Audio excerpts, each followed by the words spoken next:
हाथ जोड़ करके नमस्ते, राम राम, सत श्री अकाल।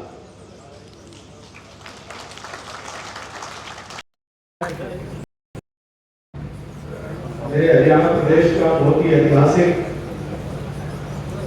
और राजनीतिक तौर पर बड़ा महत्वपूर्ण और बड़ा सामाजिक भाईचारे से परिपूर्ण जिला सिरसा के प्रांगण में आज भाईचारा स्नेह मिलन कार्यक्रम की अध्यक्षता कर रहे जाट धर्मशाला के प्रधान आदरणीय चौधरी शीशपाल धुरड़ जी, कार्यक्रम का विशेष रूप से आयोजन का जिम्मा अपने सिर पर लेकर के और कई दिनों तक गांव-गांव जाकर के जिन्होंने मेहनत की, मेरे बहुत ही अजीज साथी मंच पर विराजमान भाई हनुमान कुंडू जी।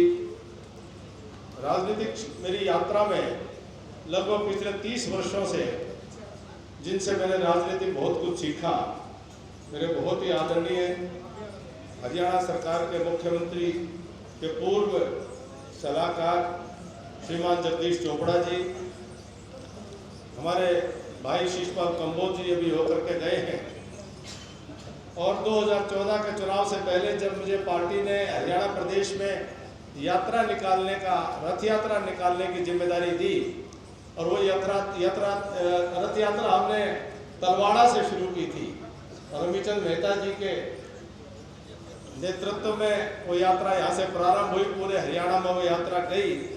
तो मेरे बड़े भाई अमीचंद मेहता जी, बड़ी यादें उन्होंने आज ताज़ा कराई। हमारे आदरणीय सज्जन सोमी जी, हमारे भाई साहब अमर सिंह घोटिया जी, जिला परिषद हिसार के चेयरमैन भाई सोनू सिहाग घाटा जी, आदरणीय रविंद्र चौहान जी, प्रधान राजपूत महासभा बड़े भाई श्याम बजाज जी, हमारे रतनलाल बामणिया जी, इंद्रपाल जांगड़ा जी, सतवीर बेनीवाल जी, गुरदेव सिंह राय जी, रवि जी, और कार्यक्रम में उपस्थित मेरे बहुत ही सम्मानित आदरणीय मंच पर विराजमान सभी वरिष्ठ समाज और राजनीतिक क्षेत्र के नेतृत्व, उपस्थित पिता तुल्य बुजुर्गों, पूजा के योग्य मातृशक्ति, नौजवान साथियों और पत्रकार, छायाकार और कलाकार मित्रों, मैं आज अपने सिरसा जिले में जो अपना ऐतिहासिक जिला है, जिसको सरस्वती नदी के नाते से उस नाम से सिरसा नाम इसको मिला है, इस पावन धरा पर आज अपने आप को आप सबके बीच में पा करके बहुत सौभाग्यशाली समझता हूँ। और आप सब ने इतनी बड़ी संख्या में यहाँ मेरा स्वागत किया, अभिनंदन किया, आपने जो मान सम्मान दिया है, मुझे लगता है कि मैं जिंदगी में आपके द्वारा दिए गए इस मान सम्मान को और इस कवड़ी को मैं कभी भूल नहीं पाऊंगा। साथियों, मैं कोई राजनीतिक परिवार से नहीं आता, मैं कोई राजनीतिक खानदान की बपौती लेकर के नहीं चला हूं। मूल रूप से एक सामाजिक व्यक्ति हूं और समाज के सरोकारों से जुड़ करके रहने की कोशिश करता हूं, और समाज के सरोकार ही राजनीति के अंदर और मजबूत हो, इस बात का प्रयास करता हूं। आज मैं एक राजनीतिक कार्यकर्ता के तौर पर अपनी जाट धर्मशाला में आपके बीच में नहीं आया, मैं शुद्ध रूप से सामाजिक चर्चा आपके साथ करने के लिए यहाँ पर उपस्थित हुआ, और इसका कारण कोई मेरा व्यक्तिगत क्षति, मेरा व्यक्तिगत नुकसान, को मेरा निजी फायदा नहीं है। पिछले दिनों मैंने कहा था कि मैं जीवन में अब 58 साल की उम्र पार की है, भारत सरकार में रहता तो 2 साल नौकरी और कर लेता, और हरियाणा सरकार में होता तो अब तक मुझे रिटायर करके घर भेज देते। लेकिन इस बात का एहसास जरूर हो गया कि अब जीवन के अंदर जो अपने अनुभव हैं, उन अनुभवों को नई पीढ़ी को भी अपने साथियों के साथ, अपने बड़े बुजुर्गों के आशीर्वाद से नई पीढ़ी को हम क्या दिशा दे सकते हैं, किस प्रकार के अनुभव उनसे साझा कर सकते हैं, ताकि वो अपना भविष्य को संवार सके, ताकि वो अपने आने वाली पीढ़ियों के भविष्य को संवार सके, ताकि वो अपने प्रदेश और अपने देश का नाम रोशन कर सके। ताकि वो स्वयं अपने जीवन के अंदर कामयाब होकर के और देश और दुनिया के अंदर पूरी दुनिया को अपना घर मान करके हर जगह जाकर के अपने परिवार को आगे बढ़ाने का काम करे। और जिस प्रकार का वातावरण पिछले सालों में मैंने महसूस किया, ये जो हमारा हरियाणा, ये हमारा छत्तीस बिरादरी का गुलदस्ता, हमारे पूर्वजों ने बड़े प्यार प्रेम से इस हरियाणा के समाज को सींचा था। कहीं न कहीं आपसी समाज के अलग अलग समाजों के बीच में कोई राजनीतिक कारणों से, राजनीतिक स्वार्थों से, अन्य कारणों से आपस के अंदर कहीं न कहीं विश्वास में कुछ कमी आई थी। आपस में एक दूसरे के ऊपर कुछ भरोसे में कमी आई थी। आपस में आस पड़ोस भी एक दूसरे के साथ संदेह की दृष्टि से व्यवहार करने लग गए थे। और ये किसी भी समाज के लिए अच्छी बात नहीं, किसी भी प्रदेश और देश के लिए अच्छी बात नहीं। तो मैंने अपने मन की बात को आपके साथ में साझा करने के लिए, मेरे परिवार के ऊपर हुए हमले को लेकर के कुछ जिक्र आया। मैं आपको ईमानदारी से कहता हूं, मैं इस भरी पंचायत में कहता हूं, मुझे अपने निजी नुकसान, मेरा अपना कोई जो नुकसान हुआ है, परमात्मा की कृपा से मुझे उसका कोई दर्द और कोई दुख और मलाल नहीं। ईमानदारी से कहता हूं, मुझे दुख पीड़ा जरूर हुई, लेकिन वो दुख और पीड़ा इस बात की हुई कि मेरा हरियाणा प्रदेश का भाईचारा जो है वो जड़ा था। 2016 में मेरा हरियाणा प्रदेश का जो आपसी सद्भाव था वो छिन्न भिन्न हुआ था। 2016 में हरियाणा प्रदेश के हमारे शहरों के अंदर रहने वाले व्यापारी, छोटे छोटे व्यापारी की, किसी की रेहड़ी, किसी का दुकान, किसी की जीविका, उसके ऊपर जब खतरा मंडराया था, जब वो छोटे छोटे व्यापारियों के जब दुकान प्रतिष्ठान आदि जड़े थे, उससे मुझे दुख बहुत पहुंचा था। हजारों लोगों के जो नुकसान हुआ था उसका कोई बयान नहीं कर सकता। जिन्होंने देखा है उन्हीं को पता है। 32 जानें चली गई।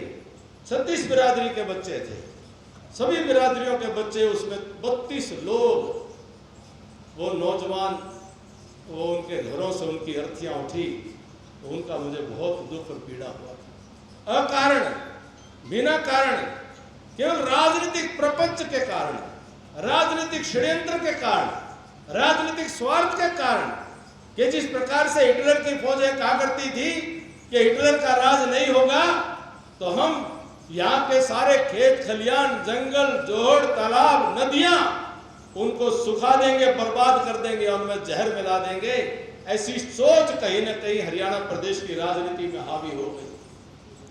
मुझे कहने में कोई गुरेज नहीं है, मैं इस सामाजिक मंच पे हूं, किसी का नाम नहीं लूंगा, लेकिन कोई किसी का काम है तो काम तो उसका चर्चा करना इसलिए जरूरी हो जाता है कि वो आने वाली पीढ़ियां इस प्रकार के कुचक्कर में ना फंसे, इस प्रकार के किसी के चक्रव्यूह में फंस करके और अपने जीवन को बर्बाद ना करें। साथियों, आपको पता नहीं कितने लोगों को याद होगा, पर मैं केवल दृश्य आपको बताना चाहता हूं छोटा सा। 2016 के फरवरी में हरियाणा प्रदेश के अंदर एक स्वाभाविक, एक समाज की, हमारा अपना समाज, हमारा अपना भाईचारा, एक इच्छा मांग चली आ रही थी कि भाई समाज को संविधान के दायरे में सामाजिक आर्थिक कारणों से आरक्षण की व्यवस्था मिलनी चाहिए। हर किसी समाज को, जिसको ये महसूस होता है कि उनको संविधान के द्वारा प्रदत्त इस व्यवस्था का लाभ मिलना चाहिए, सबको अपनी बात कहने का अधिकार है, सबको अपनी बात को रखने का अधिकार है। शांतिपूर्ण ढंग तरीके से, कानूनी तरीके से ये अब हर कोई अपनी बात को कह सकता है। और यही एक सुंदर व्यवस्था हमारे समाज में हजारों सालों से चली आई। सबको अपनी बात कहने का अधिकार। भोले भाले लोग जब अपने अधिकारों को लेकर के एक आंदोलन की भूमिका में भी आए, आंदोलन और प्रदर्शन भी ये लोकतांत्रिक अधिकार है, लेकिन उन भावनाओं को लाभ उठा करके कोई राजनीतिक खेल खेले तो मैं समझता हूं ये पाप है, बहुत बड़ा महापाप है। जब कोई ये कहे कि रोहतक के अंदर तो रास्ते रोक दिए गए, टेलीफोन पर कोई उनको उकसाए कि सिरसा और फतेहाबाद में तो कीड़ी भी नहीं रुकी, तो इसका मतलब उसमें राजनीति हो रही थी। और जब कोई 35 बिरादरी की तख्ती लेकर के सर छोटूराम की प्रतिमा के आगे छोटूराम पार्क के सामने 35 बिरादरी की तख्ती लेकर के 15, 20, 25 नौजवान खड़े होते हैं, साथियों वो कोई संगठन पुराना नहीं, तुरंत कुछ तख्तियां लेकर के खड़े किए गए। 18 फरवरी 2016 को गूगल करोगे तो उसके ऊपर फोटो मिल जाएंगे, वीडियो मिल जाएंगे। 35 बिरादरी के संगठन का नारा लगाते हुए कौन लोग हैं? वो भी एक उसी पार्टी के लोग हैं, पदाधिकारी हैं। 4 नाम बोल सकता हूं, किसी न किसी वीडियो में बोला भी होगा, लेकिन आज सामाजिक मंच है इसलिए नहीं बोलना चाहता। उसी पार्टी के पदाधिकारी हैं, जिम्मेदार पदाधिकारी हैं। उस वक्त वो बाकायदा पदाधिकारी तख्ती लेकर के फोटो आज भी मौजूद है कि वो मिट्टी डालने आए थे, भाईचारा बनाने आए थे, या उस राजनीतिक पार्टी के षड्यंत्र के तहत आग लगाने की भूमिका बनाने के लिए आए थे। उसके 500 मीटर के ऊपर अगर कोई बुरा ना मानो 2-4 नाम बता दूं या सिर्फ रहने देता हूं, नाम रहने देता हूं, नाम क्यों लिए किसी के। 500 मीटर के ऊपर कुछ वकील कोर्ट के सामने कुर्सी डाल करके, वो भी एक सुप्रीम कोर्ट के मामले को लेकर प्रदर्शन कर रहे थे। 18 फरवरी के दोपहर की बात, वो भी एक बिरादरी का झंडा उठा करके वकील खड़े थे। 35 बिरादरी का समूह उधर बढ़ता है, एक जो है वो कोर्ट के सामने खड़े हैं, आपस में गुत्थम गुत्था करके कुर्सी गिरा करके, और दोनों जो एक पार्टी वाला भी खड़े थे वो भी उसी पार्टी के लोग थे, पदाधिकारी थे, बाकायदा उनके पार्टी के पदाधिकारी। 35 का झंडा भी वही ले खड़े, एक का झंडा भी वही ले खड़े, और फिर आरोप लगाएंगे सरकार के ऊपर। वीडियो हैं, फोटो हैं। मैं सिर्फ इसलिए बताना चाह रहा हूं ये बात कि ये आग कैसे लगती है, समाज कैसे टूटता है, देश कैसे कमजोर होता है, ये मुगल और ये अंग्रेज भारत पर राज कैसे कर गए, उसके पीछे हमारे अपने स्वार्थी राजनीतिक तत्वों की कहानी, दास्तानें हैं जो हमें पता होनी चाहिए। वो वहां पर लड़ाई झगड़े का ड्रामा हुआ, प्रचारित किया गया, लड़ाई हो गई, झगड़ा हो गया। साथियों 19 तारीख को सुबह रोहतक यूनिवर्सिटी के साथ लगता हुआ सर्किट हाउस पर बीएसएफ खड़ी थी। बीएसएफ का एक इंस्पेक्टर था, कोई प्यारेलाल या सब इंस्पेक्टर था। उस प्यारेलाल के पांव में 3 नौजवान गोली मारने के लिए घर से चल करके 500 मीटर पर आकर के उसके पांव में गोली मारते हैं। तीनों नौजवानों की सबको नाम पता है, मैं नाम नहीं लूंगा। वो भी उसी पार्टी के बाकायदा पदाधिकारी थे जो उसको पांव में गोली मार करके और भड़काने के लिए वहां पर चले थे। मैं 10 साल इस बात को लेकर के केवल इस मामले में कि मैं किसी का व्यक्तिगत नुकसान नहीं करना चाहता था, लेकिन समाज का अहित ना हो, आज अपना नैतिक कर्तव्य मान करके कि ये जो षड्यंत्र था, मैंने केवल आपको उसका ट्रेलर बताया है। दास्तान बहुत लंबी है, कहानी बहुत लंबी है। इस पीड़ा को लेकर के मैं आज आपके बीच में हूं कि हम एक 36 बिरादरी का संकल्प लेकर के, हमारे पूर्वजों ने हमको सिखाया है। मैं अपने समाज की बात करूं, मेरे समाज के ऐसे आदर्श महापुरुष भगत धन्ना जाट हो, वीर तेजाजी महाराज हो, वह स्वर्गीय चौधरी छोटूराम हो, चौधरी चरण सिंह जी हो, चौधरी देवीलाल जी हो, उन्होंने भी राजनीति की है, लेकिन राजनीति के अंदर उन्होंने भक्ति के तौर पर राजनीति करी। 36 बिरादरी को साथ लेकर के चले। कभी भी चौधरी छोटूराम पूरे जॉइंट पंजाब के अंदर, पाकिस्तान तक का पंजाब उसमें आता था, उन्होंने जात बिरादरी की राजनीति नहीं की। किसान की कमेरे की कृषक की, लेकिन उन्होंने जाति बिरादरी के आधार पर कभी राजनीति नहीं की। हर किसान कमेरा वर्ग, जब पाकिस्तान का राष्ट्रपति रफीक तरड़ साहब जब राष्ट्रपति बने थे, मुझे टेलीविजन के ऊपर उनकी तकरीर याद है। तराड़ साहब ने कहा था, उनका मूल गांव सिरसा में ही पड़ता था तराड़ साहब का, और वो पाकिस्तान में जाकर के पाकिस्तान के राष्ट्रपति बने थे। तो तराड़ साहब ने कहा था कि आज एक किसान का बेटा अगर पाकिस्तान का सदर बना है तो उसके एक ही व्यक्ति उसका कारण है, वो सर चौधरी छोटूराम के वजीफे के कारण पढ़ करके और पाकिस्तान का सदर बना। ऐसे चौधरी छोटूराम हुए। चौधरी देवीलाल की शख्सियत को हम सब ने अपने सामने देखा।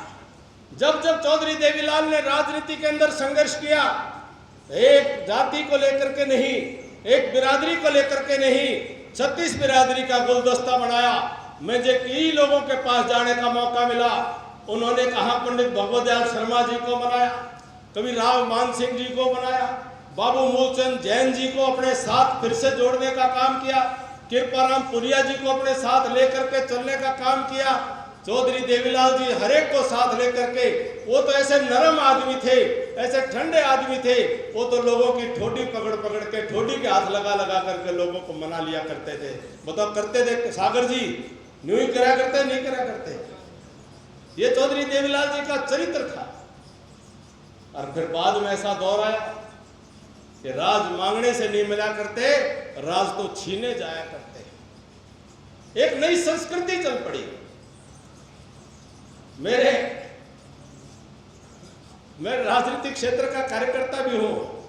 आप मुझे बताओ, कोई भी गांव में बहुत सरपंच साहिबान आए हैं, जिला परिषद ब्लॉक समिति के मेंबरान साहिबान भी आए हैं।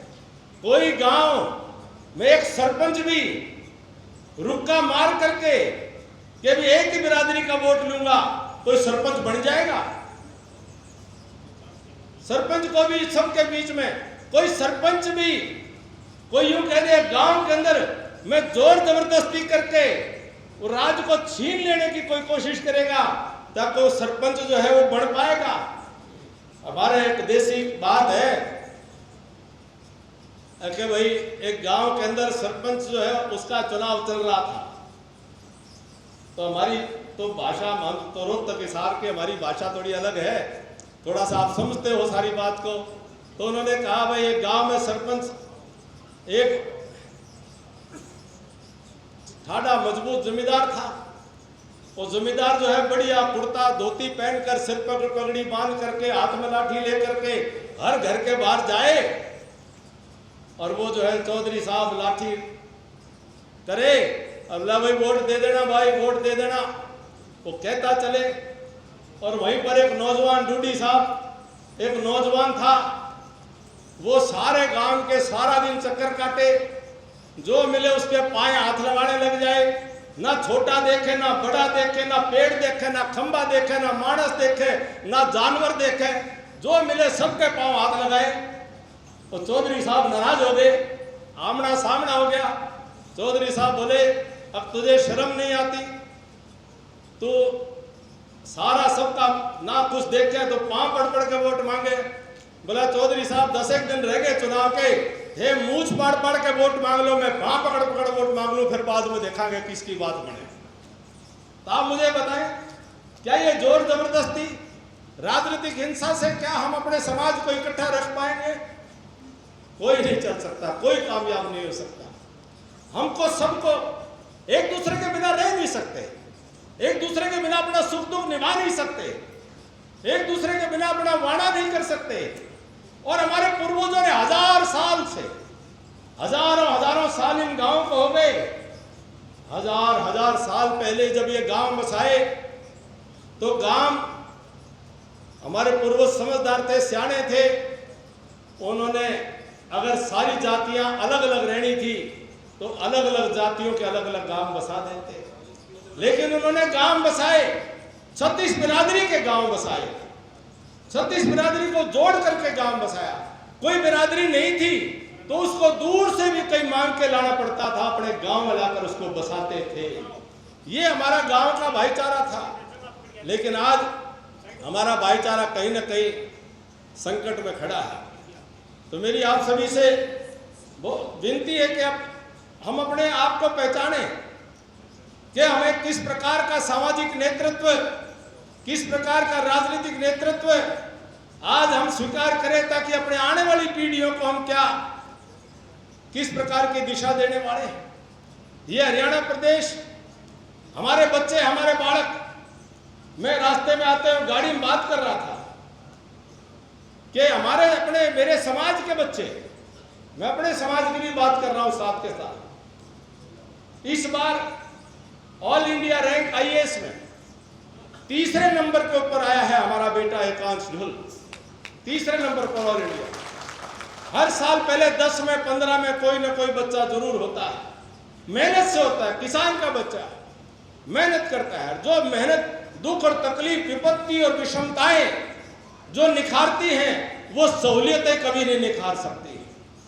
वो बच्चे बिना किसी आरक्षण की सुविधा के, वो बच्चे ऑल इंडिया रैंक 3 नंबर पर आया। और 3 दिन पहले नीट का, इंजीनियरिंग का, आईआईटी का रिजल्ट आया 3 दिन पहले। ऑल इंडिया रैंक जिस बच्चे की आई, बहादुरगढ़ में किसान का बेटा कबीर छिल्लर, वो ऑल इंडिया रैंक नंबर 1 के ऊपर आया, नंबर 1।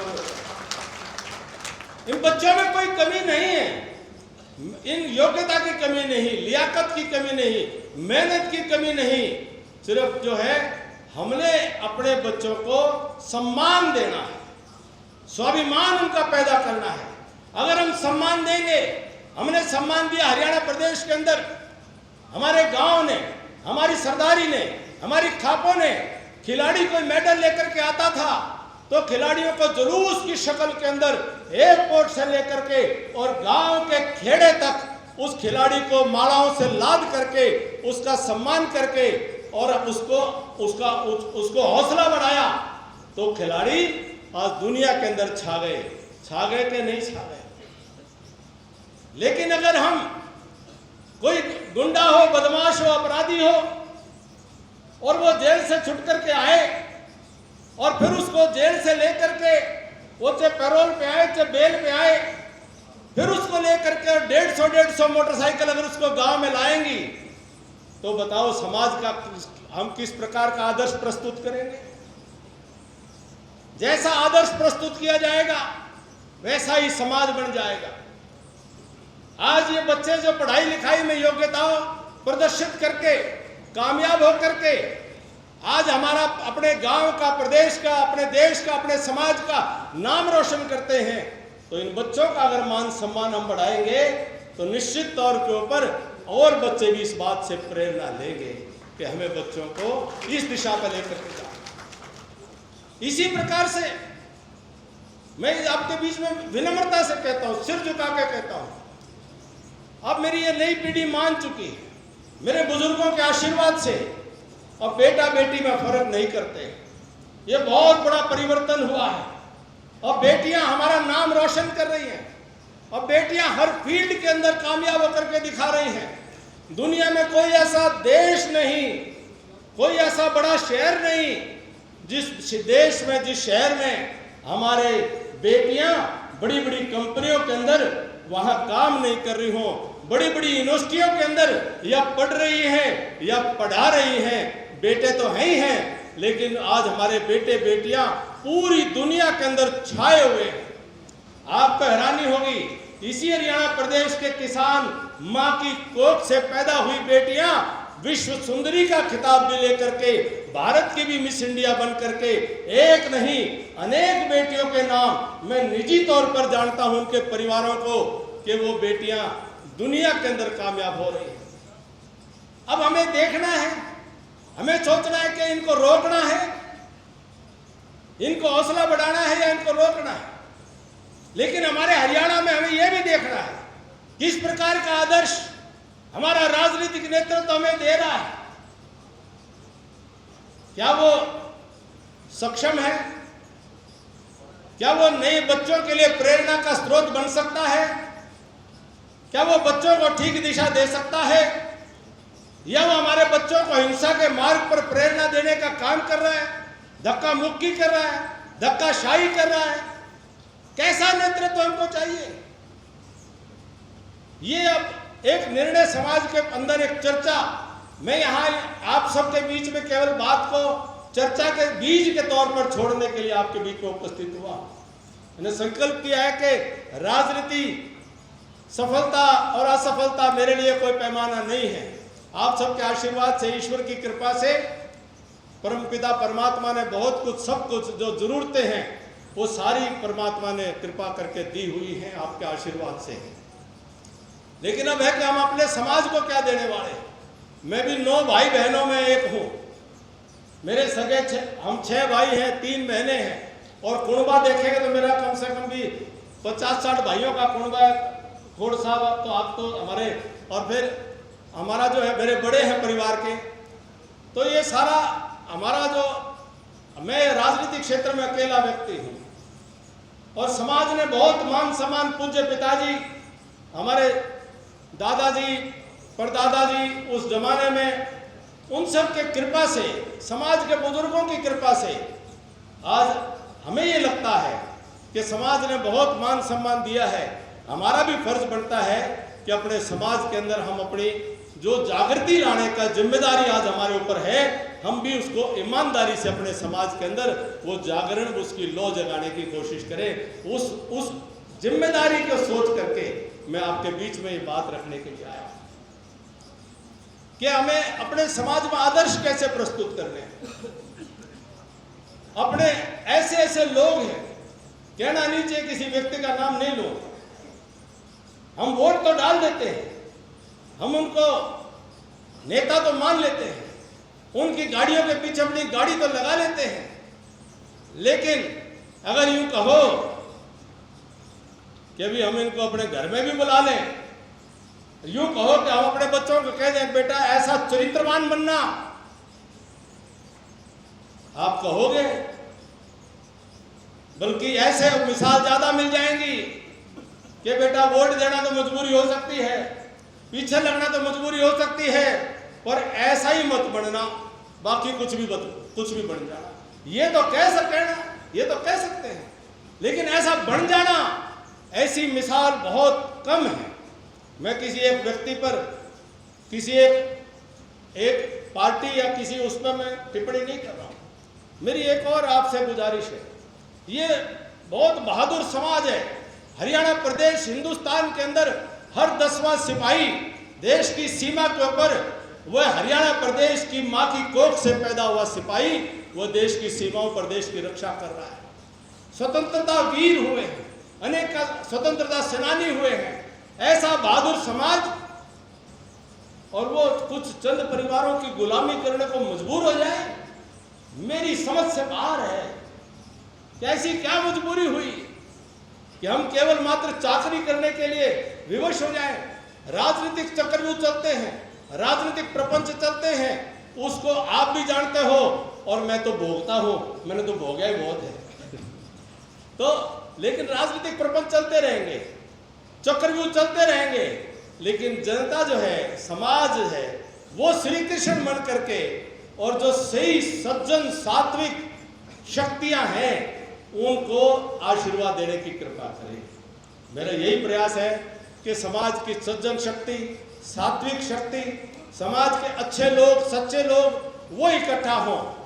ऋषि चाणक्य ने कहा था कि किसी समाज और देश का नुकसान उस समाज और देश के दुर्जनों की सक्रियता, किसी भी समाज और राष्ट्र का नुकसान उस समाज और राष्ट्र के दुर्जनों की सक्रियता इतना नहीं करती जितना सज्जनों की निष्क्रियता कर देती है। जब सज्जन शक्ति घर बैठ जाती है, जब सज्जन शक्ति चुप हो जाती है, जब सज्जन शक्ति बोलना बंद कर देती है, तो समाज और राष्ट्र का नुकसान ज्यादा होता है।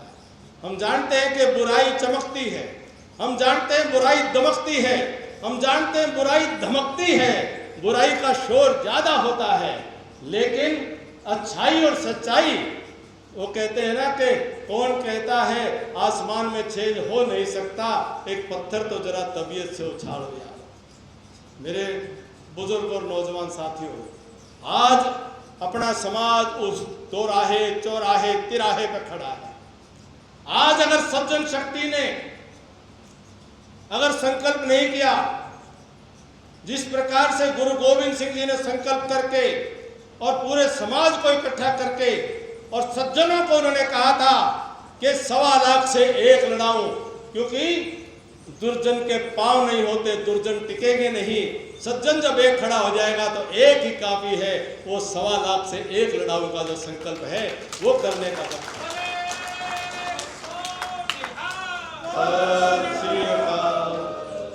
ऐसा संकल्प करने का आज वक्त है। तो मेरी 36 बिरादरी से अपील है। मैंने झांसी के अंदर कुछ बातें कही थी, हमारे पूर्वजों ने हमें सिखाया बताया है, उनको छोटी सी बात को दोहरा रहा हूं। कई बार मुझसे बहस करते हैं कुछ लोग। अमीचंद मेहता जी ने हवन यज्ञ की बात याद दिला दी कि मेरे पिताजी कहा करते थे केवल 2 जातियां हैं इस पृथ्वी के ऊपर, केवल 2 जातियां इस सृष्टि में, जीवों में 2 ही जातियां हैं। एक जाति पशु है और दूसरी जाति मनुष्य है। केवल 2 जातियां। पशु 2 पाए भी होंगे, 4 पाए भी होंगे, पक्षी भी होंगे, समुद्र में भी होंगे, आसमान में भी होंगे। वो भोग योनियां हैं, अपने कर्मों का भोग करने के लिए वो आई है। लेकिन मनुष्य कर्म योनि है, ये कर्म करने के लिए आया है। परमात्मा ने इसको बुद्धि और विवेक दिया है, गलत और सही का फर्क करने का परमात्मा ने इसको शक्ति दी है।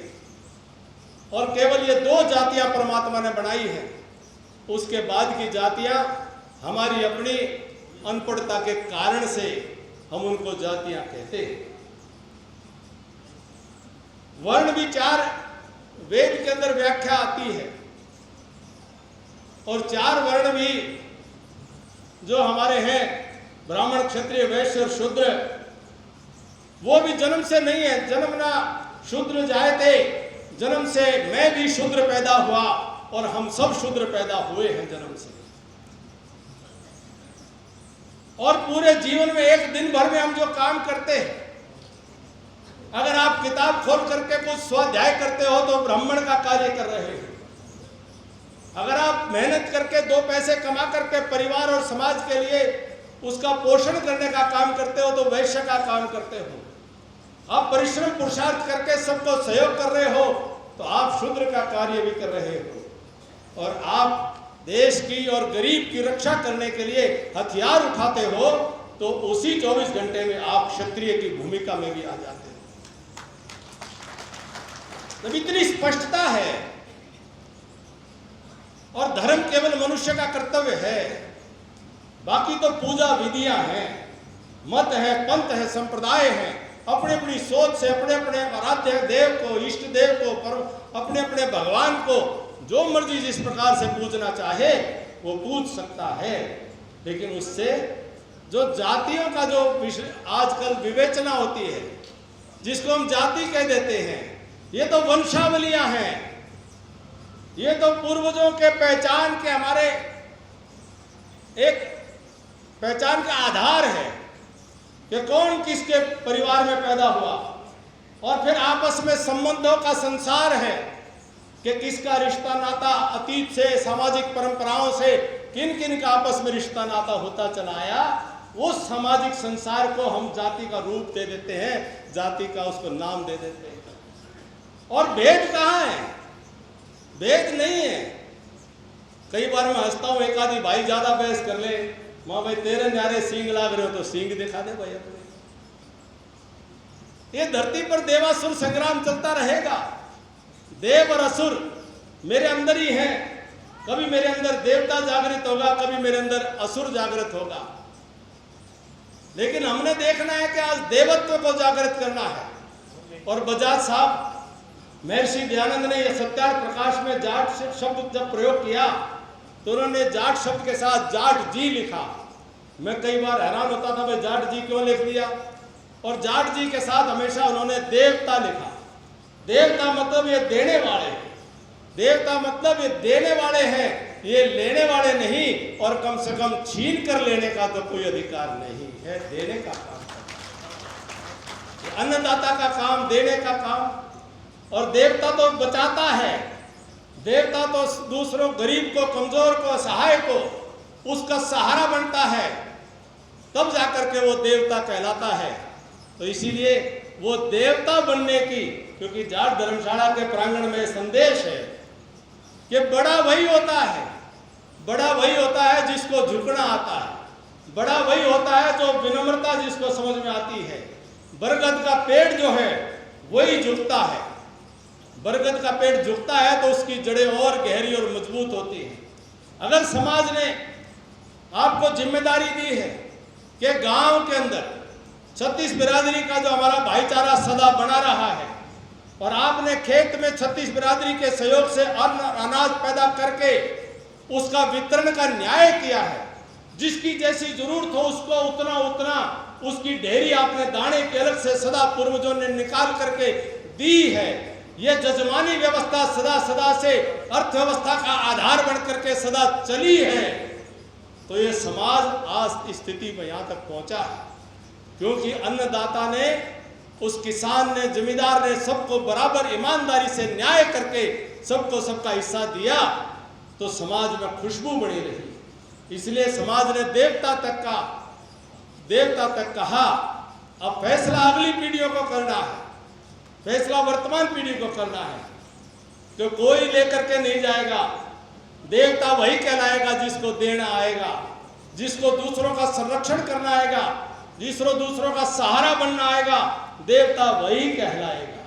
इसलिए मैं यही निवेदन करता हुआ कि बड़े हो तो बड़प्पन दिखाना पड़ेगा, बड़े बनना चाहते हो तो बड़प्पन दिखा करके देवता बन करके ही बड़ा कहलाएंगे। तो इतने, क्योंकि मैंने, अगर आप मुझे यूं कहोगे, मैं तो इस विषय को जिंदा रात दिन जीता हूं, इस विषय को रात दिन इस पर सोचता हूं। सपने में भी यही विचार आते हैं मेरे समाज में, किस प्रकार से सबका आपस में प्यार, प्रेम, स्नेह, भाईचारा बने और किस प्रकार से ये सकारात्मक सोच के साथ आपस में सहयोग करें, आपस में सहकार करें, आपस में सद्भाव रखें, आपस में सम्मान करें, अपना स्वाभिमान और सबके स्वाभिमान को ऊंचा करें, कोई किसी के साथ वैर भाव ना रखे। ये किस प्रकार से हम ऐसा समाज कैसे बना सकते हैं। तो मैं इसी संदेश के साथ कि जो अपने गुरुओं ने, अपने पूर्वजों ने, अपने महापुरुषों ने जो हमें रास्ता दिखाया है, हम सब इस बात को तय करें, आस पड़ोस में इस बात की चर्चा करें, गांव में हुक्कों पर इस बात की चर्चा करें, एक धर्मशाला दूसरे धर्मशाला के अंदर जाकर के भी कार्यक्रम करें। और मैं वो दिन देखना चाहूँगा। मैं इसी सिरसा के अंदर मुझे आने का मौका मिला, एक बार मुझे यहाँ शहीद उधम सिंह जी की प्रतिमा के कार्यक्रम में बुलाया। मैं कार्यक्रम में आकर के बहुत खुश हुआ, लेकिन एक बात मुझे बड़ी कचोट गई कि केवल वहाँ कंबोज सभा उस कार्यक्रम को क्यों कर रही थी, क्योंकि शहीद उधम सिंह जी ने जब शहादत दी थी, उन्होंने हिंदुस्तान के लिए शहादत दी थी। उसके अंदर 36 बिरादरी, हिंदुस्तान का प्रत्येक व्यक्ति उनके बलिदान के कारण से आज आज़ादी के हवास में सांसें ले पा रहा है। मुझे शहीद मदन लाल धिंगड़ा के शहादत के अवसर के उनके जो तिथि थी उस पर उनके माल्यार्पण करने का जब मौका मिला, मुझे सौभाग्य हुआ, लेकिन साथ में कष्ट हुआ कि केवल पंजाबी समाज ही शहीद मदन लाल धिंगड़ा की शहादत के ऊपर उसकी पुष्पांजलि क्यों कर रहे हैं। यही शहीद भगत सिंह हो, चाहे सुखदेव और राजगुरु हो, राम प्रसाद बिस्मिल हो, महात्मा ज्योतिबा फुले हो, रविदास जी, संत रविदास जी, भगवान रविदास जी महाराज हो, संत कबीरदास जी महाराज हो, जो भी हमारे महापुरुष हुए हैं, उन्होंने एक बिरादरी के लिए काम नहीं किया था। उन्होंने, महर्षि वाल्मीकि ने भी जब रामायण लिखी थी तो हर चरित्र को उन्होंने श्रेष्ठतम आदर्श के तौर पर प्रस्तुत किया था। इसी भाव को अंगीकार करने के लिए मैं आपसे निवेदन करने के लिए अपने यहाँ सिरसा में आया हूँ। और सिरसा का मुझ पर बड़ा उपकार है। सिरसा हमेशा मुझे बहुत स्नेह देता है और मेरे जीवन के अंदर जो कुछ भी कर पाया हूँ उसमें सिरसा का बहुत बड़ा योगदान है। बड़ा शांत ढंग से कि हमारे बच्चों के रगों में सिरसा का खून बहता है।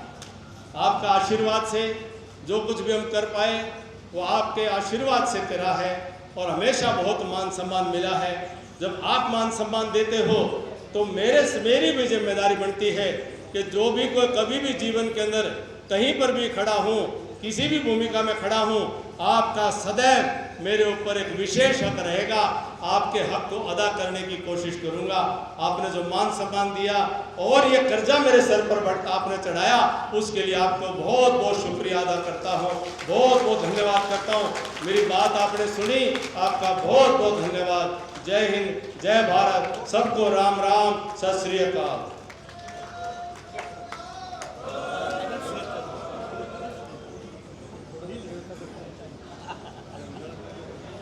सभी लोग भोजन लेकर के जाएंगे। प्रधान जी ने आदेश करा है जी, प्रधान जी आप ही, प्रधान जी ने आदेश करा भी कुछ वक्त आप जो मर्जी आप कह दो।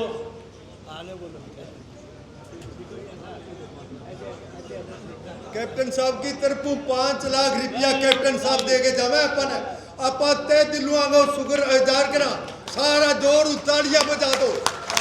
पहले को ये भी रिक्वेस्ट की और प्रधान जी ने अभी मान ली है।